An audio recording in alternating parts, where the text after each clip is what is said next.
Mrs. Wiggs of the Cabbage Patch, Chapter 9. How Spring Came to the Cabbage Patch. The roads, the woods, the heavens, the hills are not a world today, but just a place God made for us in which to play. When the last snow had melted and the water was now no longer frozen about the corner pump, the commons lost their hard brown look, and a soft green tinge appeared instead.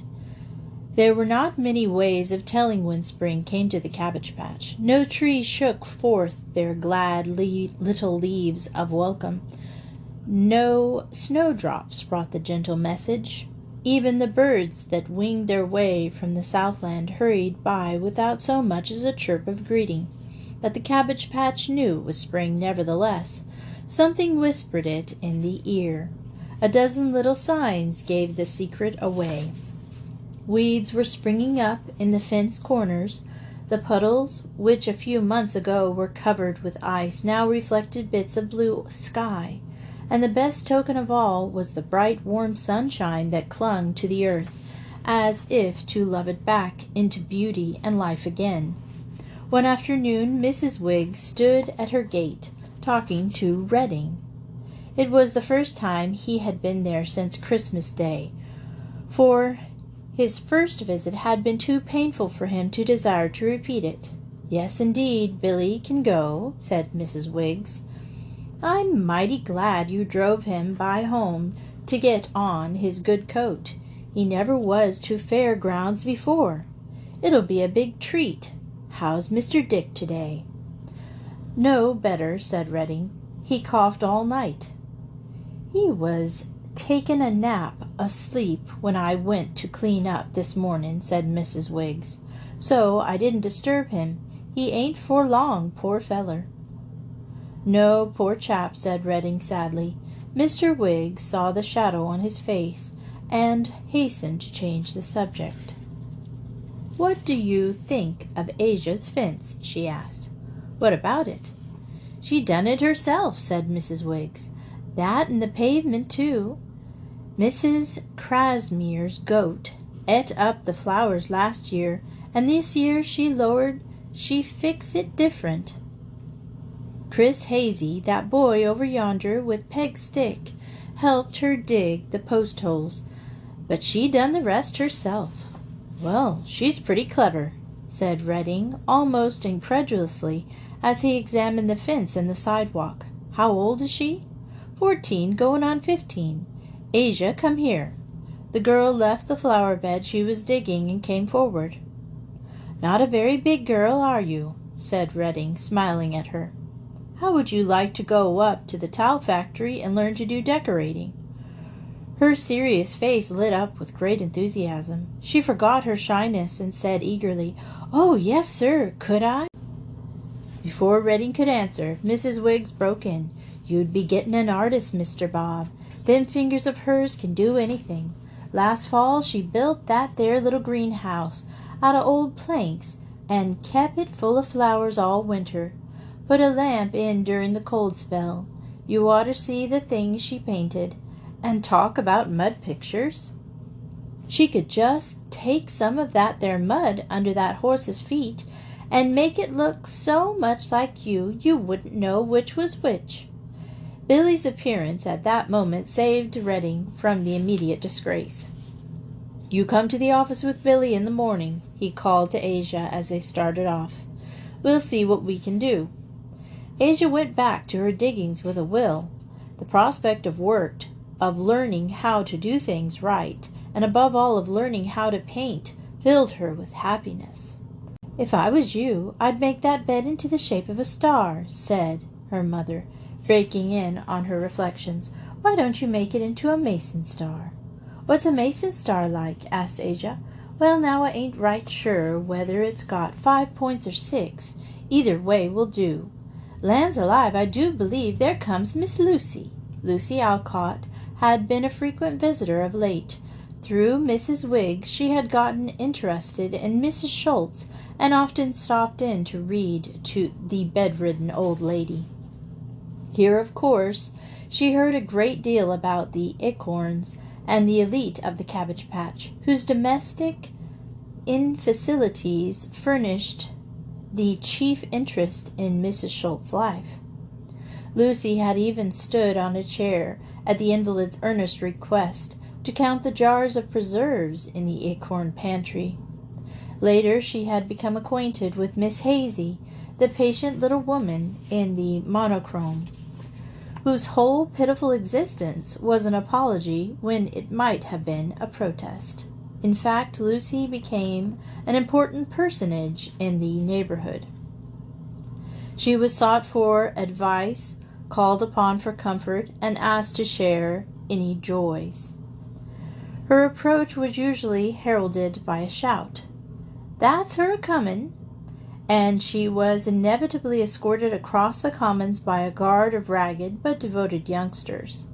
And the friendship of these simple people opened her eyes to the great problems of humanity.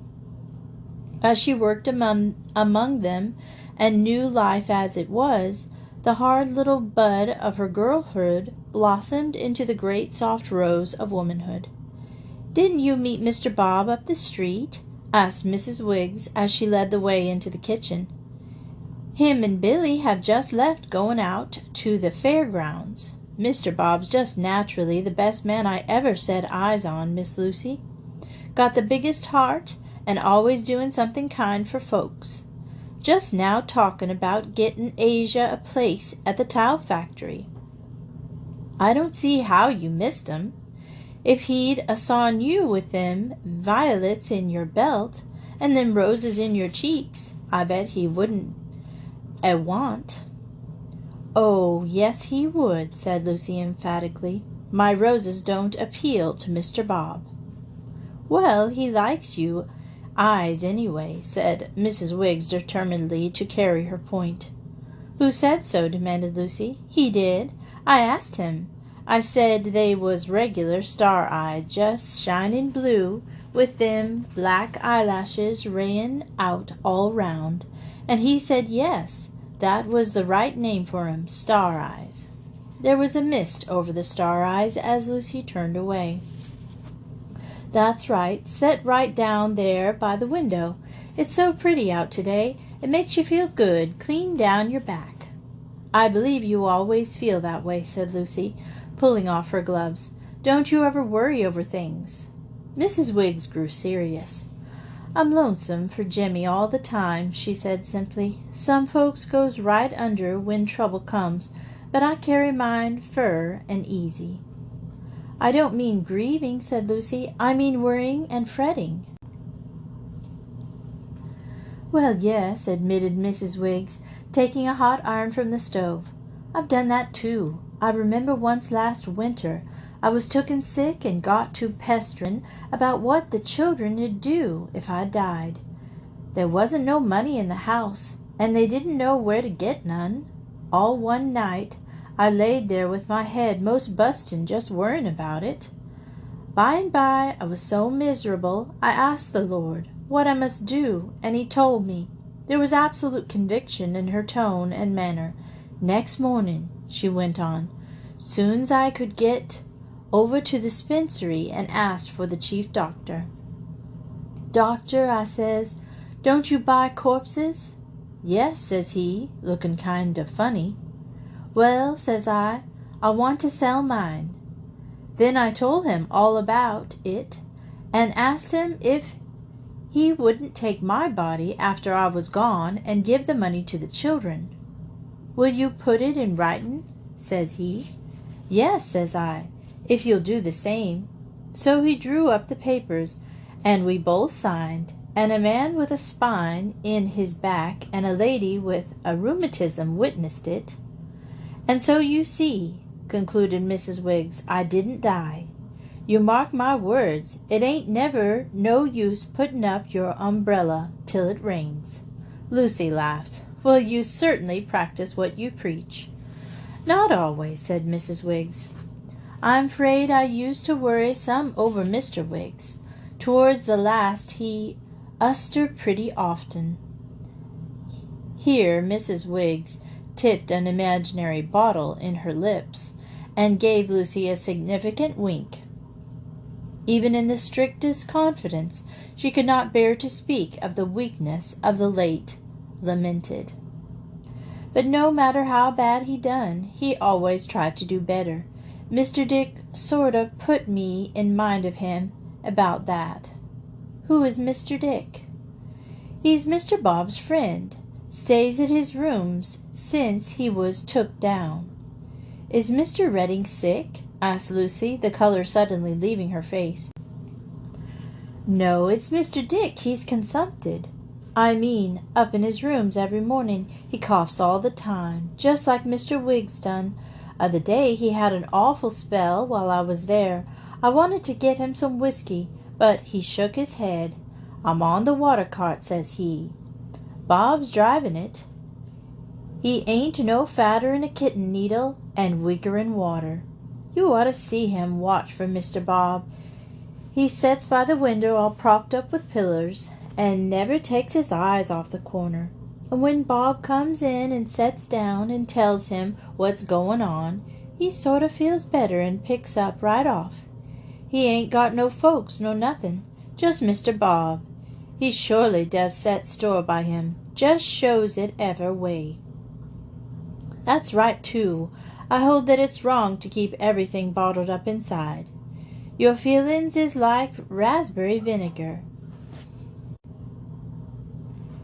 If you're scared to use 'em and keep on saving 'em, first thing you know, they've done 'vaporated.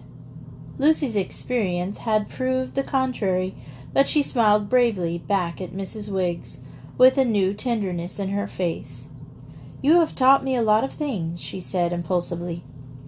You're one of the best and happiest women I know. Well, I guess I ain't the best by a long shot, but I may be the happiest. And I got cause to be 4 of the smartest children that ever lived, a nice house, far to middlin' health when I ain't got the rheumatiz, and folks always going clean out of the way to be good to me. Ain't that nothin' to make a person happy? I'll be 50 years old on the 4th of July, but I hold there ain't no use in dyin' for your time. Lots of folks is walkin' round just as dead as they'll ever be. I believe in gettin' as much good out'n life as you can. Not that I ever set out to look for happiness. Seems like the folks that does that never find it. I just do the best I can where the good Lord put me, and it looks like I got a happy feelin' in me most all the time. Lucy sat silent for a while, gazing out of the window. Mrs. Wiggs' philosophy was having its effect. Presently she rose and untied the bundle she held. Here's a dress I brought for Asia, she said, shaking out the folds of a soft crepe. Oomph! Oomph! Ain't that grand? Exclaimed Mrs. Wiggs, coming from behind the ironing board to examine it. It does seem lucky that your leaving just fits Asia, and Asia just fits Austry. There ain't no symptoms of them being handed down neither. We all model right after you, but it looks like Asia the only one that catches her style. Oh, must you go? She added as Lucy picked up her gloves. Yes, I promised Mrs. Schultz to read to her this afternoon. Well, stop in on your way back. I'll have a little present ready for you. It was an unwritten law that no guest should depart without a gift of some kind. Sometimes it was one of Asia's paintings. Again it was a package of sunflower seeds or a bottle of vinegar, and once Lucy had taken home 4 gourds and a bunch of paper roses.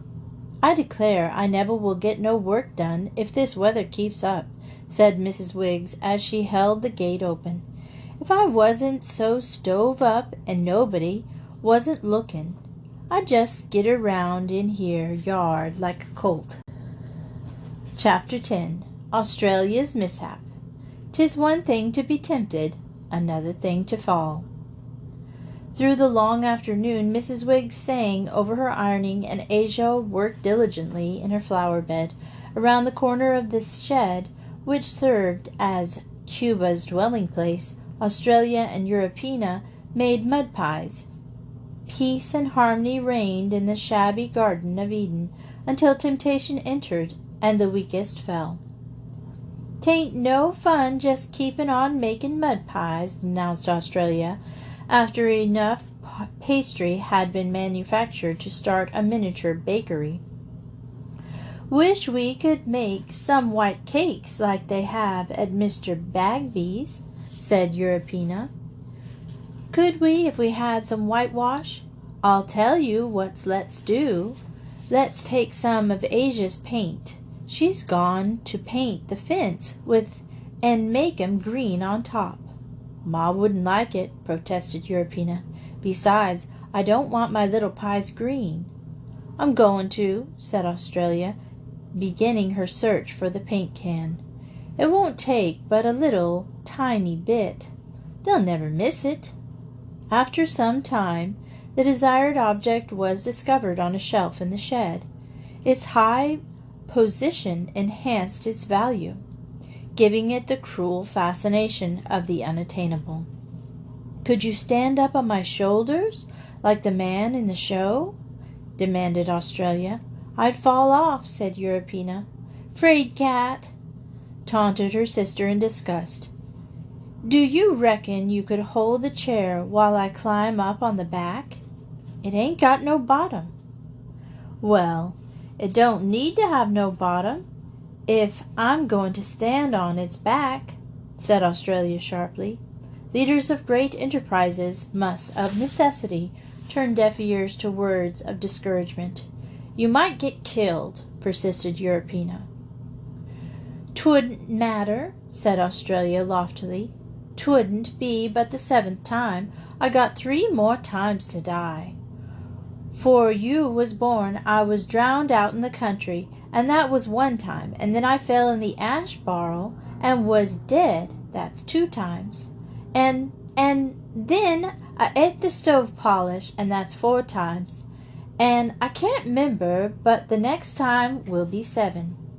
I don't care how much I get killed till it's 8 times. Then I'm going to be good all the time, 'cause when you're dead 9 times they put you in a hole and throw dirt on you." Australia had become so absorbed in her theory of reincarnation that she had forgotten the paint, but the bottomless chair recalled it. "Now you lay cross the chair, Europeana, and I'll climb up," she commanded. Europeana, though violently opposed to the undertaking, would not forsake her leader at a critical moment. She had uttered her protest, had tried in vain to stem the current of events. Nothing was left her now but to do or die. She valiantly braced her small body across the frame of the chair, and Australia began her perilous ascent. Cuba looked mildly astonished at the plump figure of the little girl as she appeared above his feed-box. "I've most got it," cried Australia, reaching as high as possible and getting her forefinger over the edge of the big can. At this juncture, Cuba, whose nose had doubtless been tickled by Australia's apron strings, gave a prodigal sneeze. Europeana, feeling that retribution was upon them, fled in terror. The ballast being removed from the chair, the result was inevitable: a crash, a heterogeneous combination of small girl green paint and shattered chair, then a series of shrieks that resembled the whistles of New Year's Eve. Redding was the first to the rescue. He had just driven Billy to the gate when the screams began, and with a bound he was out of the buggy and rushing to the scene of disaster. The picture that he met, his eyes staggered him. Australia, screaming wildly, lay in what appeared to his excited vision to be a pool of green blood. Europeana was jumping up and down beside her, calling wildly for her mother, while Cuba, with ears erect and green liquid trickling down his nose, sternly surveyed the wreck. In a moment Redding had Australia in his arms and was mopping the paint from her face and hair. "There, there, little sister, you aren't much hurt," he was saying, as Mrs. Wiggs and Asia rushed in. The damage done proved external rather than internal. "Take off your coat out here, Mr. Bob, and I'll take off Austrey's dress. Them's the worst cappet her plates. Now, we'll all go up to the kitchen and see what can be done." Now fate, or it may have been the buggy at the gate, decreed that just as they turned the corner of the house, Lucy Alcott should be coming up the walk. For a moment she stood bewildered at the sight that greeted her.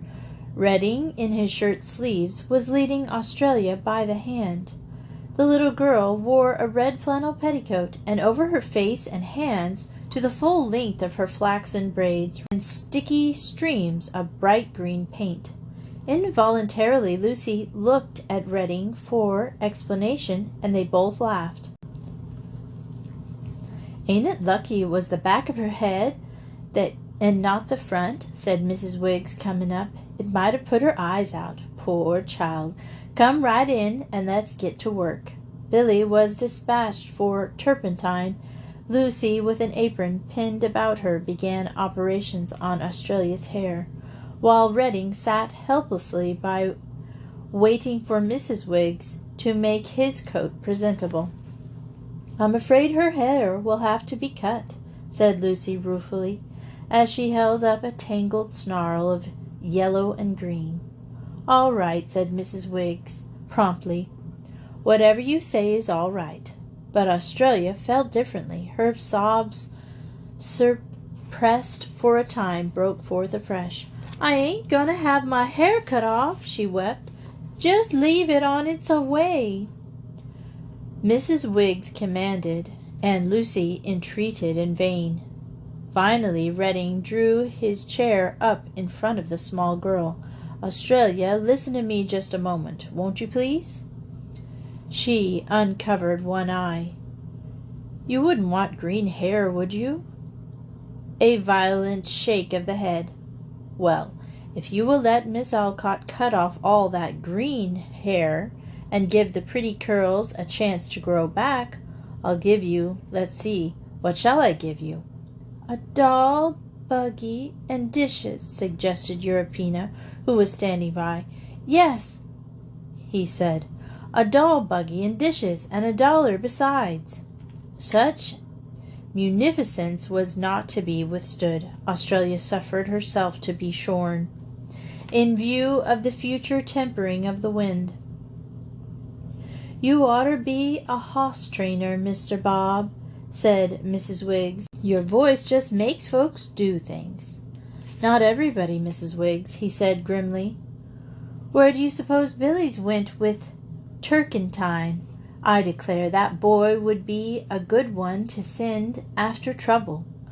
"Oh, you ain't going to try and wear it this-a-way," she said, as Redding insisted on putting on his coat. As he turned to the door, a light hand touched his arm. Lucy unfastened the violet at her belt and timidly held them towards him. "Will you take them to Dick?"